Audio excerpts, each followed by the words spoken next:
दोस्तों, आज के इस लेसन में हम बात करेंगे फैमिली ऑफ सर्कल्स के बारे में। तो दोस्तों, फैमिली ऑफ सर्कल्स में हम यहाँ पे आज कुछ इंपॉर्टेंट कॉन्सेप्ट्स डिस्कस करेंगे। तो आइए दोस्तों शुरू करते हैं आज के इस लेसन को। तो दोस्तों, सबसे पहले तो अगर हम बात करें फैमिली ऑफ सर्कल्स की, तो इसमें हम देख सकते हैं कि हमारे पास कुछ इंपॉर्टेंट रिजल्ट्स आते हैं जो कि हमें याद रखने हैं, जिनका यूज हम क्वेश्चंस में करेंगे। तो पहली चीज हमारे पास क्या आती है कि equation of circle passing through the point of intersection of two given circles S1 and S2 is given by S1 plus lambda S2 equal to 0। तो मतलब अगर हमारे पास S1 इक्वल टू 0 और S2 इक्वल टू 0 दो circles थे और वो कहीं पे इंटरसेक्ट कर रहे हैं, ठीक, तो ऐसे सर्किल की इक्वेशन जो उनके पॉइंट ऑफ इंटरसेक्शन से पास कर रहा है उसकी इक्वेशन क्या है हमारे पास S1 plus lambda S2 equal to 0, जहाँ पे लेमडा -1 नहीं हो सकता, क्योंकि अगर लेमडा -1 हो गया तो ये इक्वेशन क्या हो जाएगी S1 minus S2 equal to 0।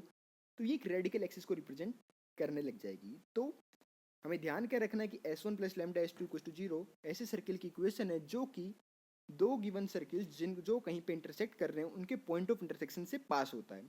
तो S1 plus lambda S2 equal to 0 आपको याद रखना है कि जहाँ पे लेमडा -1 नहीं हो सकता, ठीक। ऐसे ही अगर हमसे कोई बोला जाए कि भैया उस सर्किल की इक्वेशन निकालो जो कि एक गिवन सर्किल और एक लाइन के पॉइंट ऑफ इंटरसेक्शन से पास कर रहा है, तो ऐसे सर्किल की इक्वेशन हमारे पास क्या आ जाएगी S plus lambda times of L equal to 0, जहाँ पे S क्या है वो सर्किल और L क्या है वो लाइन जो आपस में इंटरसेक्ट कर रहे हैं, ठीक। तो equation of circle passing through the point of intersection of a given circle S equal to 0 and a line L equal to 0 is given by S plus lambda L equal to 0, ठीक। तो अभी तक हमने क्या पढ़ा कि अगर हमसे क्वेश्चन में बोला जाए कि भैया ऐसे सर्किल की इक्वेशन बताओ जो कि दो गिवन सर्किल्स के पॉइंट ऑफ इंटरसेक्शन से पास होता है, तो हम क्या बोलेंगे कि अगर वो दो सर्किल S1 और S2 हैं तो हमारा इक्वेशन क्या हो जाएगी, required equation S1 plus lambda times of S2 equal to 0, ठीक। अब कंडीशन चेंज कर दी। अब हमने क्या किया, एक सर्किल को हटा के क्या किया, इस बार सर्किल और लाइन का पॉइंट ऑफ इंटरसेक्शन से पास होने वाले सर्किल की इक्वेशन निकाल दी। तो हमने भी क्या किया, एक सर्किल लीजिए, क्या रख दिया L, लाइन की इक्वेशन लिख दी। तो सिंपल क्या हो जाएगा, पहले क्या थी S1 plus lambda S2 equal to 0, इस बार क्या हो जाएगी S plus lambda L equal to 0, simple, ठीक। तो आइए दोस्तों अब देखते हैं अगला पॉइंट। तो दोस्तों हमसे एक और इंपॉर्टेंट पॉइंट हमारे पास क्या आ सकता है कि equation of circle touching a given line L equal to 0 at point alpha comma beta, कि हमारे पास एक ये लाइन है L इक्वल टू 0, इससे उसको टच करने वाले सर्किल की हमें इक्वेशन निकालनी है। टच किस पॉइंट पे कर रहे हैं, अल्फा कोमा बीटा। तो हम करेंगे क्या कि हमारे पास हमने किया क्या था, एक सर्किल और एक लाइन से पास होने वाले क्या बोलते हैं उनके पॉइंट ऑफ इंटरसेक्शन से पास होने वाले सर्किल की इक्वेशन हमने क्या देखी थी, S plus lambda L equal to 0। तो ऐसे भी हम क्या कर सकते हैं कि अगर हमें एक पॉइंट दिया गया है और लाइन की इक्वेशन पता है तो हम क्या कर सकते हैं कि उस पॉइंट को सेंटर मान के हम क्या निकाल सकते हैं, सर्किल, और उसका फिर उस लाइन के साथ पॉइंट ऑफ इंटरसेक्शन निकाल सकते हैं। मतलब करना क्या है कि अगर हमें बोला गया है कि equation of circle touching a given line L equal to 0 at a given point alpha comma beta, तो हम क्या बोलेंगे कि वो इक्वेशन क्या आएगी, x minus alpha square plus y minus beta square. ये हमने क्या किया, अल्फा कोमा बीटा को हमने सेंटर मान के एक सर्किल की इक्वेशन लिख दी, plus lambda times of L equal to 0। तो ऐसे करके सिंपली हम उस सर्किल की इक्वेशन लिख सकते हैं, ठीक। अब दोस्तों देखते हैं अगला इंपॉर्टेंट पॉइंट। तो दोस्तों अगर हम अगले पॉइंट की बात करें तो अगले पॉइंट में बोला गया है कि equation of circle passing through the point A x1, y1 and B x2, y2 is. तो दोस्तों हमारे पास एक सर्किल है जिसपे दो पॉइंट्स हैं A x1, y1, एक है B x2, y2। अब हमें बताना है कि उस सर्किल की इक्वेशन जो कि इन दोनों पॉइंट से पास होता है। तो दोस्तों हम करेंगे क्या, सबसे पहले तो हम क्या करेंगे, एक सर्किल मानेंगे जिनके डायमीटर के एंड पॉइंट्स हैं A और B। तो अगर ये उनके डायमीटर के एंड पॉइंट्स है तो हम क्या करेंगे कि S की इक्वेशन हमारे पास क्या आ जाएगी, डायमीट्रिक फॉर्म में x minus x1 into x minus x2 plus y minus y1 into y minus y2 equal to 0। तो ये डायमीट्रिक फॉर्म में हमने एक इक्वेशन लिख दी। L क्या है, L है इक्वेशन ऑफ लाइन ए और पॉइंट B को ज्वाइन करने वाली लाइन की इक्वेशन। और तो फाइनली हमारे पास ऐसे जो रिक्वायर्ड सर्किल है उसकी इक्वेशन क्या आएगी, S plus lambda times L equal to 0, जहाँ पे L क्या है इक्वेशन ऑफ लाइन AB और S क्या है पॉइंट A और पॉइंट B को डायमीटर के एंड पॉइंट्स मान के जो सर्किल बनेगा उसकी इक्वेशन। ठीक, तो दोस्तों ये कुछ इंपॉर्टेंट रिजल्ट्स थे जो आपको याद रखने हैं। ठीक, तो दोस्तों आइए अब देखते हैं आगे के न्यूमेरिकल्स। तो दोस्तों अगर हम बात करें यहाँ पे इस न्यूमेरिकल की, तो हम देख सकते हैं कि हमें बोला गया है कि if the circles x square plus y square minus 6x plus 2y plus 1 equals to 0 and x square plus y square minus 4x minus 1 equals to 0 intersect at the points P and Q, then find the equation of circle passing through the points P, Q and 1,1। तो दोस्तों आप देख सकते हो कि यहाँ पे हमें बोला गया है कि हमारे पास क्या है, दो सर्किल्स हैं। एक सर्किल की इक्वेशन है x square plus y square minus 6x plus 2y plus 1 equals to 0, और दूसरे सर्किल की इक्वेशन है x square plus y square minus 4x minus 1 equals to 0। अब ये दोनों सर्किल आपस में इंटरसेक्ट करते हैं। इंटरसेक्ट कहाँ पे करते हैं? पॉइंट P और पॉइंट Q पे।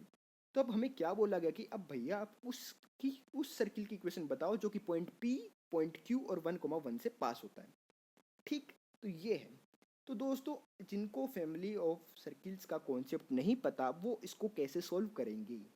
वो इसको सोल्व करेंगे, पहले निकालेंगे इनका point of intersection. Point of intersection कैसे आएगा? इन दोनों सर्किल को इक्वेशन को सोल्व करके। तो आप इन दोनों को सब्ट्रैक्ट करोगे, फिर आप रिलेशन मानोगे और फिर आप बोलोगे एक पॉइंट है 1,1। फिर आप एक सर्किल की जनरल इक्वेशन मानोगे x square plus y square plus 2gx plus 2fy plus c equals to 0। फिर आप उसमें ये तीन कंडीशन लगाओगे, पहले 1,1 से पास करोगे तो जी एफ सी में एक रिलेशन आएगा, फिर पॉइंट पी और पॉइंट क्यू के लिए कुछ रिलेशन होगा। तो ऐसे करके आप सोल्व करने की कोशिश करोगे जी एफ और सी की, फिर जाके आपके पास आंसर आएगा। पर अगर आपको सर्किल्स का, फैमिली ऑफ सर्किल्स का कॉन्सेप्ट पता है तो हमें पता है कि एक ऐसे सर्किल की इक्वेशन जो दो गिवन सर्किल के पॉइंट ऑफ इंटरसेक्शन से पास होता है उसकी इक्वेशन हमारे पास क्या आती है? S1 plus lambda times S2 equals to 0। तो यहाँ पे S1 क्या है हमारा? X square plus y square minus 6x plus 2y plus 1 equals to 0, और S2 क्या है? X square plus y square minus 4x minus 1 equals to 0। तो दोस्तों हमने S1 plus lambda S2 equals to 0 से हमने लिख दिया हमारे पास जो सर्किल है रिक्वायर्ड, उसकी इक्वेशन क्या आएगी? ये S1 plus lambda S2 equals to 0। अब लेमडा क्या है? एक वेरिएबल है। तो लेमडा की वैल्यू फाइंड करने के लिए हमारे पास क्या है कि ये जो सर्किल हमारा रिक्वायर्ड सर्किल जिसकी हमने इक्वेशन लिखी है लेमडा की फॉर्म में, ये क्या है? 1,1 से भी पास करता है। तो हम करेंगे क्या, जो हमने इक्वेशन लिखी है इसमें x को 1 रख देंगे, y को 1 रख देंगे। तो x और y को 1 रखने पे आप देख सकते हो कि हमारे पास जो लेमडा है उसकी वैल्यू आ जाएगी 1/3। तो दोस्तों लेमडा की वैल्यू अगर हमारे पास 1/3 आ चुकी है तो इसका मतलब क्या हुआ? इसका मतलब ये है कि हमारे पास सर्किल की इक्वेशन आ गई, क्योंकि सर्किल की इक्वेशन क्या थी? S1 plus lambda times S2 equals to 0। तो यहाँ पे लेमडा की जगह क्या जाएगा? 1/3। तो दोस्तों ऐसे करके अगर हमें फैमिली ऑफ सर्किल्स का कॉन्सेप्ट पता है तो हम आसानी से क्वेश्चन को सोल्व कर सकते हैं, अदरवाइज ये क्वेश्चन लेंदी बन जाता। ठीक, तो दोस्तों आइए अब देखते हैं ये नेक्स्ट प्रॉब्लम। तो दोस्तों अगर हम बात करें इस नेक्स्ट प्रॉब्लम की, तो इसमें हमें क्या बोला गया है? Find the equation of circle passing through the point 2,1 and touching the line x minus 2y minus 1 equals to 0 at 3,-1। तो दोस्तों हमें उस सर्किल की इक्वेशन लिखनी है जो कि line x minus 2y minus 1 equals to 0 को पॉइंट 3,-1 पे टच करता है और साथ ही में 2,1 से पास करता है। तो दोस्तों हमें पता है कि फैमिली ऑफ सर्किल से एक इक्वेशन ऑफ रिक्वायर्ड सर्किल क्या होगी कि जिस पॉइंट पे टच कर रहा है उसको हमने सेंटर मान की इक्वेशन लिख दो। तो क्या आएगा? x minus alpha square plus y minus beta square plus lambda times of ये जो गिवन लाइन की इक्वेशन होती है ये 0 कर देना होता है। तो दोस्तों हमारे पास ये कंडीशन हम यूज़ करेंगे तो हमारे पास क्या मिला? x माइनस 3 का whole square plus y plus 1 का whole square plus lambda times of x minus 2y minus 1 equals to 0। तो फिर से हमारे पास दिक्कत क्या है कि हमारे पास यहाँ पे क्या है? लेमडा एक अननोन है। तो लेमडा की वैल्यू फाइंड करने के लिए हमें क्या करना है? क्या है? लेमडा की वैल्यू फाइंड करने के लिए हमें बोला गया कि ये जो सर्किल की इक्वेशन जिसकी हमने लिख दी, ये सर्किल पॉइंट 2,1 से भी पास करता है। तो हमने किया क्या? इस सर्किल की इक्वेशन में x की जगह 2 रख दिया और y की जगह रख दिया 1। तो जैसे ही आप इस इक्वेशन में x की जगह 2 और y की जगह 1 रखोगे तो आप देख सकते हो कि लेमडा की वैल्यू हमारे पास आ जाएगी 5।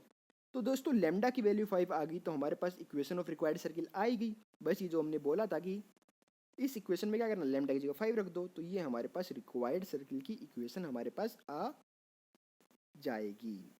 ठीक, तो दोस्तों फैमिली ऑफ सर्किल से रिलेटेड इस टाइप के क्वेश्चंस हमसे पूछे जा सकते हैं। तो आप लोग देख सकते हो कि अगर हमें फैमिली ऑफ सर्किल्स के जो रिजल्ट्स हैं वो अगर याद रहेंगे तो हम कई क्वेश्चंस को बहुत ही कम टाइम में आसानी से सोल्व कर सकते हैं। अदरवाइज अगर हमें ये याद नहीं है तो हम जो जनरल मेथड यूज़ करेंगे उससे हमें बहुत ज़्यादा टाइम लग जाएगा। तो दोस्तों, मैं उम्मीद करता हूँ कि आपको फैमिली ऑफ सर्किल्स का कॉन्सेप्ट समझ में आ गया होगा। तो दोस्तों, अगर फिर भी आपको आज के इस लेसन में या पिछले लेसन्स में भी, जैसे रेडिकल सेंटर हुआ, रेडिकल एक्सिस हुआ, इनमें कोई डाउट है तो आप कमेंट करके ज़रूर पूछ लीजिएगा, क्योंकि ये इम्पोर्टेंट टॉपिक है, इनके रिजल्ट्स आपको याद रखने हैं। तो दोस्तों, अगर फिर भी आपको कोई भी कमी नजर आए तो आप कमेंट करके पूछ लेना। और अगर आपको ये लेसन अच्छे लगे, आपके लिए हेल्पफुल साबित हुए हैं, तो इन वीडियो को लाइक करिए, शेयर करिए और हमारे चैनल को सब्सक्राइब करिए, ताकि आने वाले लेसन्स की अपडेट आपको मिलती रहे। Thank you friends.